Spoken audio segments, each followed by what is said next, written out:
పరిస్థితిలో రాత్రి సమయాల్లో చేస్తున్న గొప్ప తపస్సు లాంటిది. కాబట్టి అలా చేస్తున్న ప్రతి ఒక్కరూ గొప్ప అదృష్టవంతులు. పూర్వజన్మ సుకృతం ఉంటేనే ఇలా చేస్తారు. ఇలా చేస్తూనే ప్రతి రాత్రి చేయడానికి పట్టుదలగా నిలుపుకోండి.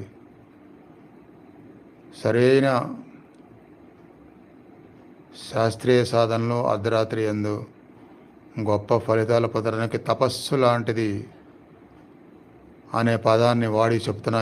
ఈ పదంలో నాకు ఆజ్ఞలోనే పూర్తిగా వెంటనే స్పందన దర్శనం మొదలైంది. అంటే అది సత్యం అని భగవంతుడి చిహ్నాన్ని ఇస్తున్నాడు. ఆ భగవంతుడి చిహ్నం మనకు దొరికింది. ఎంత గొప్ప అదృష్టం, నమ్మకం పెట్టుకోండి. అదే భావంతో, అదే స్పందనతో